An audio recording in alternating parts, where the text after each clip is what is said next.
welcome to the channel. I've been lurking here for a while, but I never thought I'd be the one posting. My name's Nico, and this story is about how my life, once perfectly built on years of hard work, crumbled beneath me. I'm not even sure where to begin, but I'll try my best to piece this together. I've always been proud of what I've accomplished.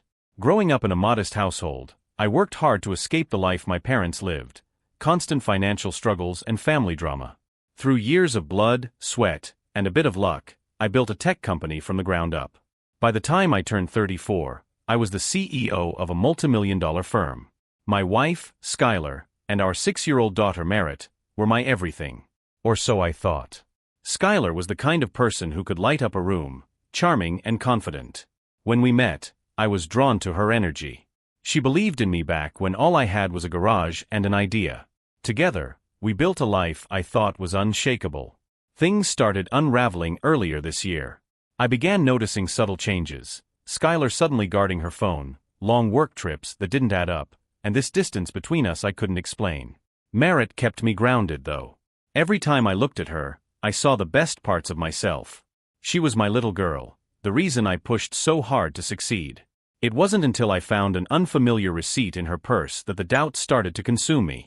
A 5-star hotel charge from a weekend she was supposed to be at a conference. My gut told me something was wrong, but I wanted to believe her when she brushed it off as a mistake. She laughed it away, calling the charge a mix-up, and I let it go. I didn't want to question my wife, but deep down, I couldn't shake the feeling. A week later, I decided to check her phone. It wasn't like me to invade her privacy, but the seed of doubt had taken root. What I found was devastating. Messages. Photos. A 6-year affair with my younger brother, Lachlan. My own brother. It was like my world stopped. As I scrolled, I realized the affair had started the night before my wedding. Skylar had confided in Lachlan about pre-wedding jitters, and one thing led to another. I couldn't read further without feeling physically sick. 6 years. 6 years of lies. I didn't confront her immediately. I needed time to think, to plan.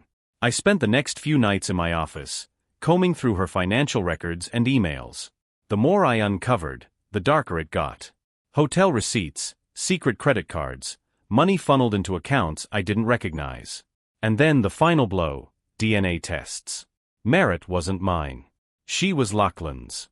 That was when I realized this wasn't just an affair, it was a conspiracy. My parents, Marlo and Sterling, had known all along. They'd been paying Skylar to keep everything hidden, to protect the family's reputation. They had betrayed me, too. That's where this story begins. This isn't just about heartbreak or betrayal. It's about what happens when the people you trust the most turn against you. Stay tuned, because the next part of this story is where I decide to burn it all down. After I found out about the affair and Merritt's true paternity, my mind went into overdrive. Every smile, every family dinner, every memory I thought was happy felt tainted now. I couldn't believe Skylar could look me in the eye for 6 years and lie so effortlessly. Worse, I couldn't believe my own brother Lachlan had done this to me. Growing up, Lachlan and I had always been different. I was the driven one, the one who stayed up late studying while he snuck out with friends. My parents always coddled him, chalking up his laziness to him being creative or finding his way. When I launched my company, he was the first one to say, "You're just lucky. It could all fall apart tomorrow." I should have seen it coming, the envy, the bitterness, but I never thought he'd go this far. I spent the next week gathering every piece of evidence I could find. I downloaded Skylar's messages and emails, saved receipts, and compiled financial records. I even hired a private investigator to confirm what I already knew. What he found was worse than I imagined. Skylar and Lachlan had a routine, specific hotels, coded language in their messages. My brother had even taken Merritt on father-daughter trips while I thought he was just being a doting uncle. Then there were my parents. That betrayal cut deeper than anything. I discovered that not only had they known about the affair, but they had been financially supporting Skylar. My mom had been sending her money for years, claiming it was to help out with Merritt's schooling. My dad, who I'd always thought of as a straight shooter, was the one who suggested Skylar keep the truth hidden to avoid ruining the family. I knew I couldn't keep this to myself much longer. Every time Skylar smiled at me, every time Merritt called me Dad, I felt like I was going to explode. But I needed to be smart. This wasn't just about exposing the truth. I wanted them all to feel the weight of what they had done. The first crack came one evening when Skylar was out, supposedly at a late meeting. I was putting Merritt to bed, and she handed me a drawing she'd made. It was a picture of our family, me, her, and Skylar. My heart shattered. This little girl had no idea what was coming. "Daddy, do you think Uncle Lachlan could come to my school play next week?" she asked, her big brown eyes wide with excitement. I froze. "Why would you want him there?" She shrugged. "Because he always comes to my plays. He says he wouldn't miss them for the world." The room felt like it was closing in. My brother had been there for Merritt in ways I didn't even know, playing the role of the doting father while I was too blind to see it. I kissed Merritt goodnight and went straight to my office. I needed to get out of my own head, so I started drafting a plan. A way to expose everything, all at once, with no room for anyone to weasel out of it. The opportunity came sooner than I expected. Skylar mentioned we should host a family dinner in a few weeks to celebrate my parents' anniversary. She suggested inviting Lachlan, my parents, and a few close friends. "Wouldn't it be nice for everyone to get together?" she said, her voice dripping with fake sweetness. "Oh, it'll be nice, all right," I replied, my tone probably colder than I intended. This dinner was going to be the stage for my revenge. Every single one of them, Skylar, Lachlan, Marlowe, Sterling, they were all going to have their secrets dragged into the light. I started making preparations. First, I contacted my lawyer to go over my options for divorce. Thank God for the ironclad prenup I'd insisted on before the wedding. Then I met with my financial advisor to lock down my assets and freeze any account Skylar might try to access. Next, I gathered evidence, hard copies of everything, the DNA test, screenshots of messages, and copies of the financial transactions between my parents and Skylar. I printed them out, organized them into folders, and sealed them in envelopes labeled with each person's name. When the night of the dinner arrived, I was ready. Everyone else? Not so much. The day of the dinner felt surreal. I spent the morning rehearsing how I'd confront them, trying to stay composed while the rage bubbled just beneath the surface. Skylar, completely oblivious, flitted around the house preparing appetizers and obsessing over the table settings. "Do you think white roses or lilies look better?" she asked, holding up two arrangements. "Doesn't matter," I muttered, barely glancing at her. She frowned but didn't press. The audacity of her acting like everything was fine made me sick. Merritt was excited, as always. She loved having family over and ran around the house chattering about how she couldn't wait to show Grandpa Sterling her new ballet moves. I smiled at her, but every glance reminded me of Lachlan. How could I love this little girl so much and despise the truth of where she came from? By 6 p.m., the house was spotless, the table set with Skylar's finest china, and the wine chilling. The first to arrive were my parents. My mom, Marlowe, hugged me like nothing was wrong. "Nico, it's so good to see you. And where's my little Merritt?" "Upstairs," I said stiffly. She gave me a curious look, but brushed it off. My dad followed, giving me his usual firm handshake. If he had any idea what was coming, he didn't show it. Next came Lachlan. He waltzed in like the golden boy, grinning ear to ear, a bottle of expensive whiskey in hand. "Hey big bro," he said, clapping me on the shoulder. I didn't respond. Just stared at him until his smile faltered. "Everything okay?" "Couldn't be better," I said with a tight smile. Skylar floated in and welcomed everyone with a hug, playing the perfect hostess. Watching her act so naturally with my family, the same family that had been complicit in destroying my life, only fueled my resolve. Soon, the house was full of chatter and laughter. I stayed quiet, observing as everyone settled in. They had no idea what was coming. Dinner was served around 7. Skylar had outdone herself with a roast chicken, sides, and a decadent chocolate cake for dessert. Everyone complimented her, and she soaked it up like a sponge. About halfway through the meal, Lachlan started talking about his latest business venture, something about flipping properties. I watched him, my jaw tightening with every word. Here he was, acting like nothing had happened, while he'd been sneaking around with my wife for years. Finally, it was time. I put down my fork, cleared my throat, and stood up. "There's something I'd like to say," I began, my voice steady. Everyone stopped eating, their eyes on me. "Nico, can it wait until after dinner?" Skylar asked, her tone light but with an edge of irritation. "No, it can't," I said firmly. The room went quiet.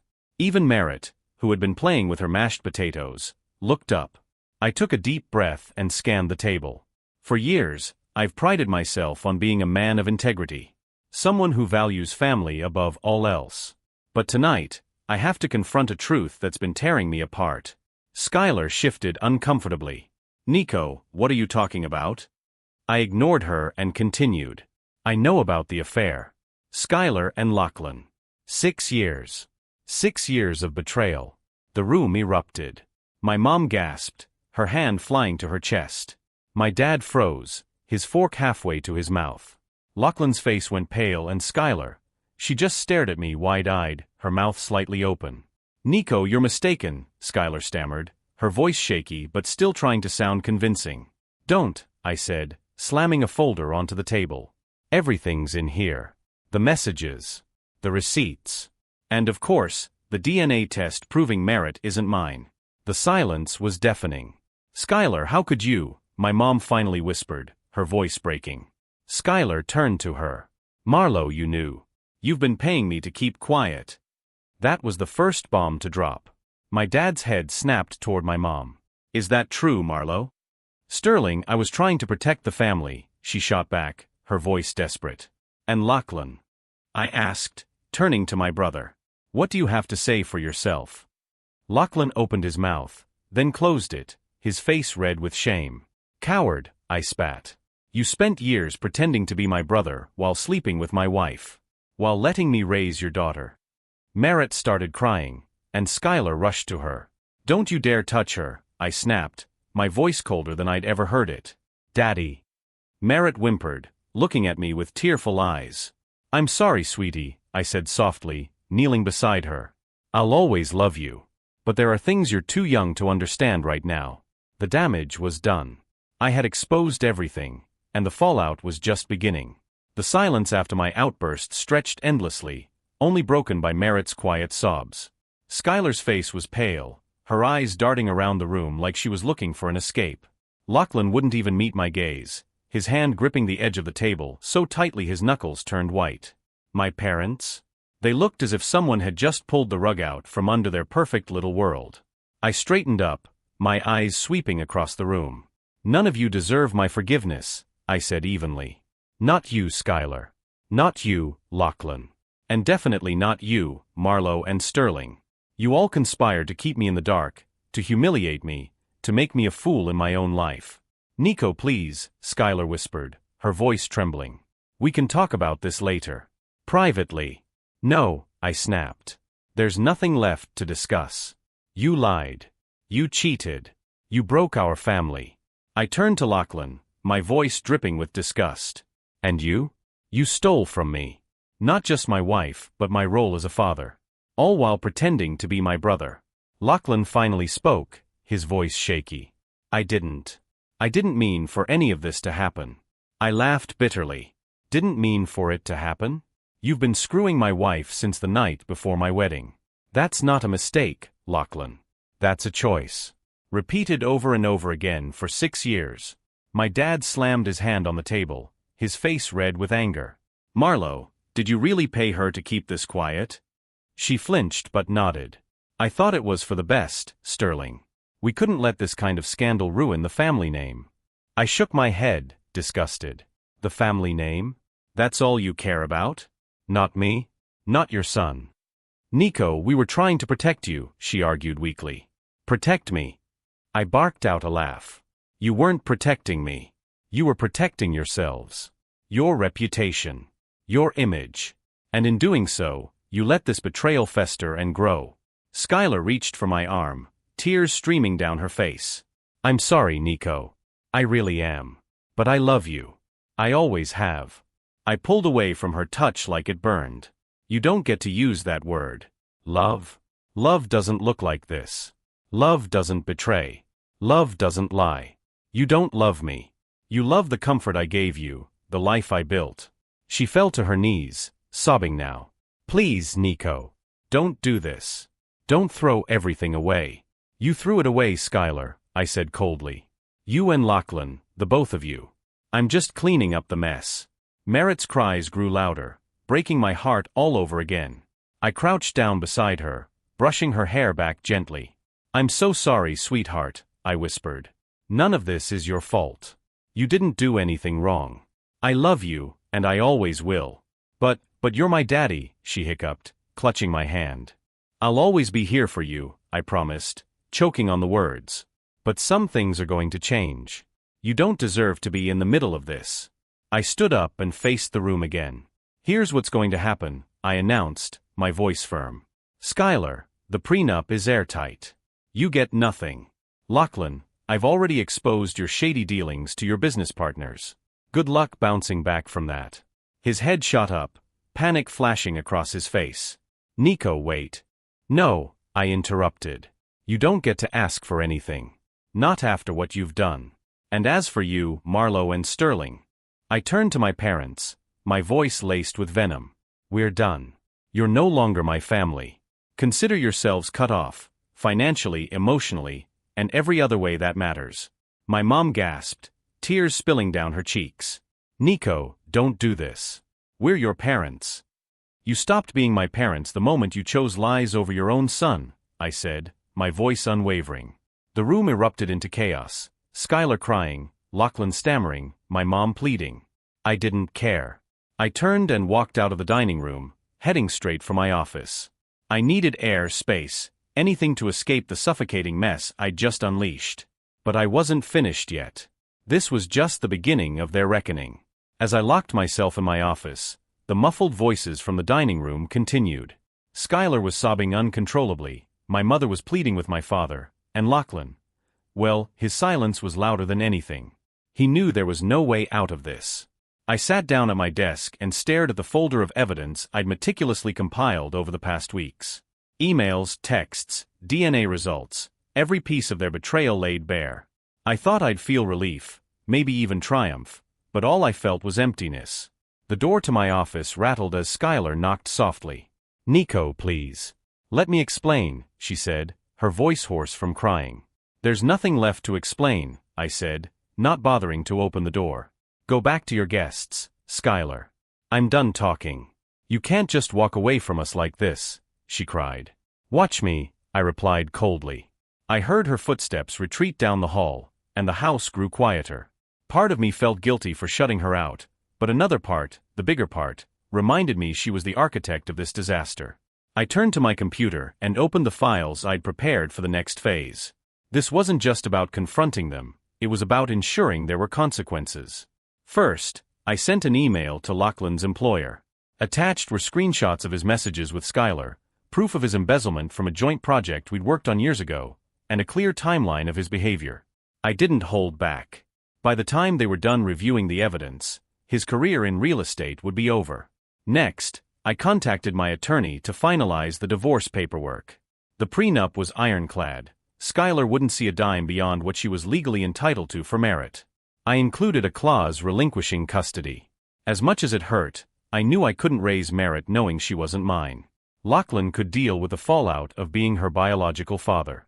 Lastly, I called the private investigator I'd hired. "It's time to leak the family records," I said bluntly. "Are you sure about this?" he asked. "Absolutely," I said. "Send it to every news outlet you can think of. I want the truth out there." The investigator hesitated for a moment, then agreed. By the next morning, the world would know about the Hawthorne family's secrets, my parents' financial misconduct, Lachlan's affair, and Skylar's lies. When I left the office, the house was eerily quiet. Everyone had gone except for Skylar, who was sitting in the living room, her face streaked with tears. She looked up at me, her expression desperate. "Nico, we can fix this," she whispered. "No, we can't," I said firmly. "There's nothing left to fix. You, Lachlan, my parents, you all made your choices. Now you have to live with them." "What about Merritt?" she asked, her voice breaking. "She loves you. She needs you." I hesitated, the weight of her words hitting me hard. "I love her too," I said quietly. "But she's not my child, Skylar. She's Lachlan's. You made sure of that." She broke down again, her sobs echoing in the empty house. I felt a pang of guilt, but I pushed it aside. I couldn't let her manipulate me anymore. I grabbed my keys and walked out the front door, leaving her alone. I didn't know where I was going, but I needed to get away, to clear my head, to figure out what came next. The storm I'd unleashed wasn't over yet. This was just the beginning. Tomorrow, the world would know the truth, and I would finally be free of the people who had destroyed my life. The next morning, I woke to the sound of my phone buzzing incessantly. Calls, texts, emails. It was relentless. The fallout had officially begun. I sat up in the cheap motel bed I'd checked into after leaving the house. It wasn't much, but it was quiet, and I needed to be alone. My stomach churned as I opened the first message, a frantic voicemail from my mother. "Nico, what have you done?" she said, her voice shrill. "This is all over the news. How could you air our family's dirty laundry like this? Call me back. We need to fix this before it gets worse." I deleted the message without a second thought. Fix it? There was no fixing this. The next message was from Lachlan. His tone was a mix of anger and desperation. "You had no right to do this, Nico," he shouted. "You've ruined my life. My business partners are pulling out. My reputation is destroyed. What were you thinking? We're family." I laughed bitterly at that. Family? He had the nerve to invoke that word now? I deleted his message too. Then came Skylar's texts. "Skylar, Nico, please let's talk. I know I messed up, but we can get through this. Please, for Merritt's sake. Skylar, I'm sorry. I'm so sorry. Just call me. I'll do whatever it takes to make this right. Skylar, Merritt keeps asking for you. She doesn't understand why you're not here. Please don't abandon her." That last one hit me like a punch to the gut. As furious as I was with Skylar and Lachlan, I couldn't deny that Merritt was an innocent victim in all of this. But I had to remind myself, she wasn't my daughter. As much as I loved her, staying in her life would only complicate things further. I forced myself to focus on the bigger picture. The truth was out now, and there was no turning back. The story had been picked up by multiple outlets, with headlines like, "Billionaire CEO exposes wife's affair with his brother. Family secrets revealed. DNA test shows child isn't his. Hawthorne family scandal rocks the business world." It was everything I'd planned for, but it didn't feel as satisfying as I thought it would. Instead, I felt hollow. The only bright spot came when my lawyer called. "Nico, I've reviewed the divorce documents. With the evidence you've provided, the court will likely side with you on all fronts. Skylar won't get a penny beyond what the prenup allows. As for custody of Merritt, we can push for Lachlan to take full responsibility, given the DNA results." "Good," I said curtly. "There's one more thing," he added. "Lachlan's business partners have reached out to us. They're suing him for breach of contract and financial misconduct. It looks like they're cutting ties entirely." "Perfect," I replied. "Let them bury him." By the afternoon, the calls and messages had slowed, replaced by a steady stream of news updates. Friends, colleagues, and even distant relatives were reaching out, some offering support, others fishing for gossip. I ignored them all. That evening, I decided to take a drive to clear my head. As I passed familiar streets, memories flooded back, family barbecues, holidays, all the moments I'd once cherished. It was hard to reconcile those memories with the betrayal I now knew had been brewing behind the scenes. Eventually, I found myself parked outside a small diner I used to frequent before my life got so complicated. I went inside, ordered a coffee, and sat in the corner, trying to process everything. That's when I got an unexpected text, from an unknown number. "Unknown, I know this is a bad time, but I need to talk to you. It's about Merritt." My heart stopped. I stared at the screen, debating whether to respond. Finally, I typed back. "Me, who is this?" "Unknown, it's Lachlan. Please, Nico, just hear me out." I sat in the diner booth, staring at Lachlan's message, my hands clenched around the phone. The audacity of him reaching out now, after everything, made my blood boil. Part of me wanted to delete the text and block his number, but the mention of Merritt stopped me. Against my better judgment, I responded. "Me, what do you want, Lachlan?" His reply came almost instantly. "Lachlan, please meet me. I'm at the park by Oakwood. I swear it's about Merritt."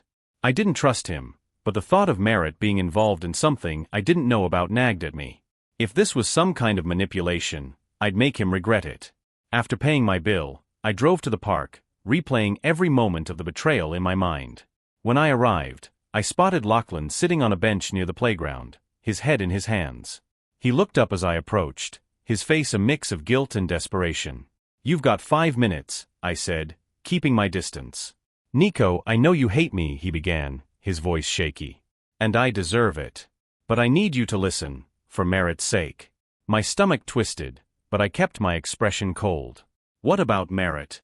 He exhaled shakily, running a hand through his hair. "She doesn't know anything, but she's starting to notice something's wrong. She asked me why you weren't at home. She thinks she did something to make you leave." I felt like I'd been punched in the chest. "What are you trying to say, Lachlan?" He looked down at the ground. "She loves you, Nico. You're the only dad she's ever known." He paused, his voice cracking. "I'm not ready to be her father. I don't know how. And she doesn't deserve to lose you because of my mistakes." The rage I'd been holding back erupted. "Your mistakes?" I spat. "You slept with my wife. You let me raise your child. You lied to me for 6 years. And now you want me to just swoop in and fix the mess you made." "I'm not asking for forgiveness," he pleaded, standing up. I can't do this alone. She needs you, Nico." I shook my head, laughing bitterly. "You think you can just dump this on me and walk away? You wanted to play house with Skylar behind my back, and now you don't want to deal with the fallout." "I don't know what to do," he yelled, his voice cracking. "I didn't plan for any of this. I know I've ruined everything, but Merritt, she's innocent in all of this." That stopped me. He wasn't wrong. Merritt was the only one in this entire situation who didn't deserve the pain. But that didn't mean I could forgive him, or Skylar. "You don't deserve to be her father," I said coldly. "I know," he admitted, his shoulders slumping. "But she doesn't deserve to lose you either." For the first time in years, Lachlan looked genuinely remorseful. But remorse didn't undo the damage. "I'll think about it," I said finally, turning to leave. "Nico." I held up a hand. "Don't push your luck, Lachlan. I've already said more to you than you deserve." I walked back to my car, my mind spinning. Lachlan's words haunted me. As much as I hated him, I couldn't ignore what he'd said about Merritt. She was innocent.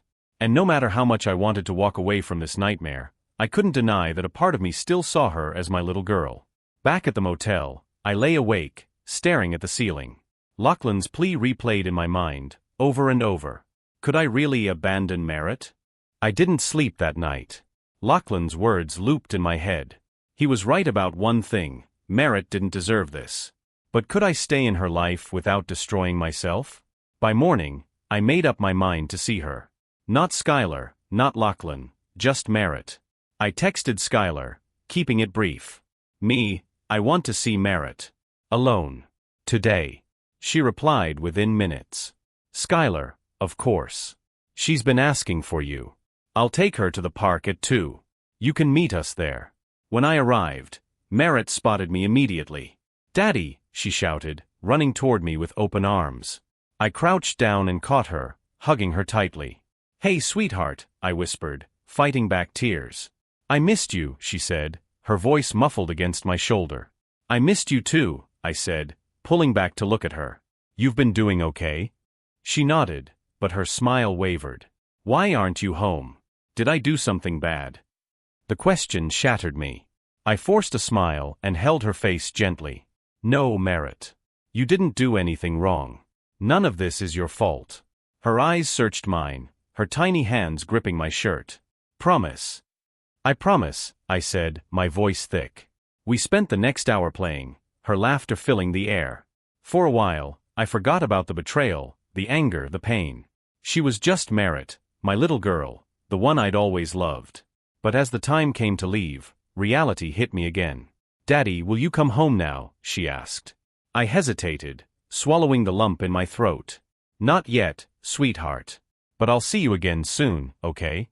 Her face fell, but she nodded. Okay. I love you, Daddy. I love you too, I said, watching her run back to Skylar. As I walked away, I realized that no matter what Merritt's DNA said, she would always be my daughter. But staying in her life would come with a cost I wasn't sure I could bear. That night, I sat in my motel room, grappling with the decision before me. My heart screamed to stay in Merritt's life. She was my daughter in every way that mattered. But my mind whispered doubts. How could I move forward knowing what Skylar and Lachlan had done? The next morning, I called my lawyer. I want to revise the custody terms, I said. He paused, likely surprised. You're considering staying in her life? Yes, but with conditions.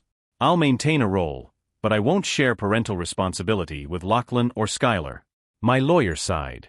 That'll be a hard sell, Nico. You're asking to stay involved without full custody. It might get messy.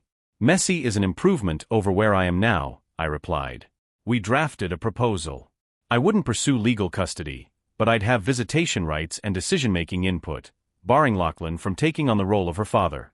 It was unconventional, but I wanted Merritt to know I wasn't abandoning her. Later, I sent Skylar a message. I'm staying in Merritt's life, but Lachlan has no place in it. If you agree, we'll move forward civilly. If not, I'll fight this in court. Her response came quickly. Skylar, whatever you need, Nico. She needs you more than anything. The relief was short-lived. Lachlan called me minutes later. You can't just cut me out, Nico, he fumed. You made that decision 6 years ago, I snapped. This is about Merritt, not you. Stay out of my way, or I'll make sure you regret it. The silence on the line told me he understood. A few days later, I met Merritt again at the park. She beamed when she saw me, and for the first time in weeks, I felt a glimmer of peace. Can we go to the zoo next time? She asked, holding my hand tightly. Absolutely, I said, smiling down at her. As I watched her laugh and play, I realized I wasn't just fighting for her, I was fighting for myself too. This was the first step toward reclaiming my life on my terms. The weeks following my decision to stay in Merritt's life were a blur of negotiations and legal meetings. Skylar, true to her word, cooperated with the new arrangement. Lachlan, on the other hand, was a different story. He sent texts, called, and even tried showing up at my office, pleading for me to reconsider his role in Merritt's life. Each time, I shut him down. I wasn't interested in his apologies or his justifications. At one point, he cornered me in the parking lot of my company. You're being unreasonable, Nico, he said, blocking my path. I squared up to him, my voice ice-cold. You want to talk about unreasonable? How about sleeping with my wife and pretending Merritt wasn't yours for 6 years? He flinched but didn't back down. She's my daughter, Nico. You can't just erase me. She's my daughter, I said, stepping closer. The one I raised. The one I loved. You don't get to step in now and pretend to care. You lost that chance. Security arrived before things escalated further, escorting Lachlan off the property. It was the last time he tried to confront me in person, but his lawyer wasn't as easily dismissed. Over the next few weeks, Lachlan fought tooth and nail to gain partial custody of Merritt. His argument? He was her biological father and had a right to be involved. But every time he pushed, I pushed back harder. During one particularly tense hearing, Lachlan's lawyer tried to paint me as unstable. Mr. Hawthorne has publicly humiliated his family, aired private matters to the media, and abandoned the marital home. Is that the kind of man who should have influence over this child's life? I leaned forward, meeting the judge's gaze. Your Honor, everything I've done has been to protect Merritt from people who lied, cheated, and betrayed her trust. I'm not perfect, but I'll never stop fighting for her. The judge looked unimpressed with Lachlan's arguments and eventually ruled in my favor. Merritt would remain in Skylar's custody, with me retaining visitation rights and decision-making authority. Lachlan was granted no custody and limited supervised visits, pending further review. The victory was bittersweet. While I was relieved to secure my place in Merritt's life, I knew the fight had only deepened the rift in the family. At the next visitation, Merritt greeted me with her usual enthusiasm. Daddy, can we go to the zoo today? I smiled, kneeling to hug her. You bet, sweetheart. As we walked hand in hand, her laughter filling the air, I realized that no matter how messy things got, protecting Merritt was worth every battle. Life began settling into a strange new normal. Twice a week, I picked Merritt up for our visits. We'd go to the zoo, the park, or grab ice cream, simple moments that felt like lifelines. Each time, she'd hold my hand, call me Daddy, and chatter about her day like nothing had changed. But things had changed. Behind her joy, I saw hints of confusion, questions she was too young to ask. One evening, after dropping her off, Skylar lingered at the door. She's been asking about you a lot, she said softly. What does she ask? I kept my tone neutral. She wonders why you don't stay for dinner anymore or why Uncle Lachlan doesn't come around, Skylar admitted, avoiding my gaze. I clenched my jaw, forcing myself to stay calm. She doesn't need to know the details, not yet. Just tell her I love her. Skylar nodded, but I saw the guilt in her eyes. I'm trying to fix things, Nico, she said hesitantly. Fix things? I repeated, incredulous. Skylar, you can't undo what you've done. The only thing left to do is make sure Merritt grows up happy, despite all this. Her face crumpled, but I turned and walked away.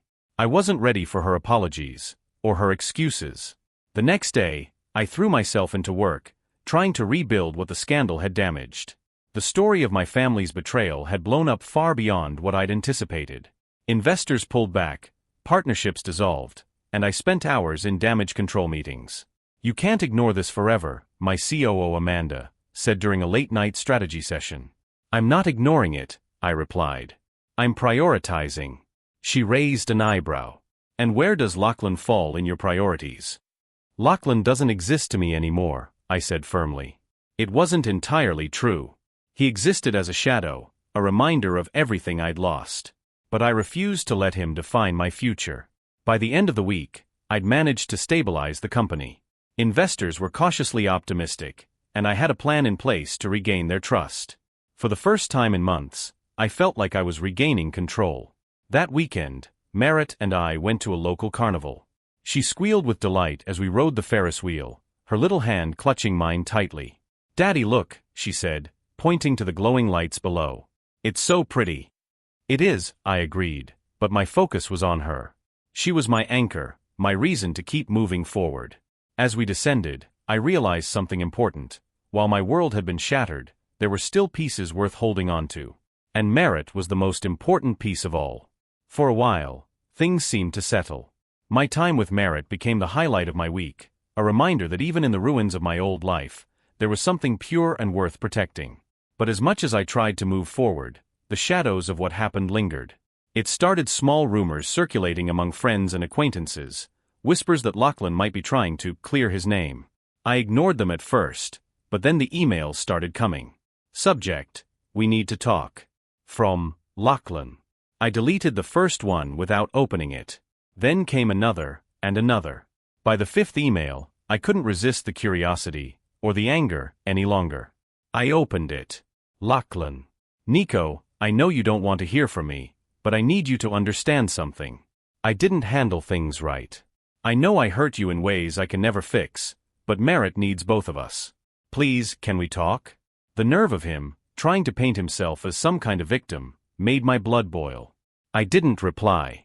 Instead, I called my lawyer to ensure the custody arrangement was ironclad. The next week, during one of my visits with Merritt, she brought up Lachlan.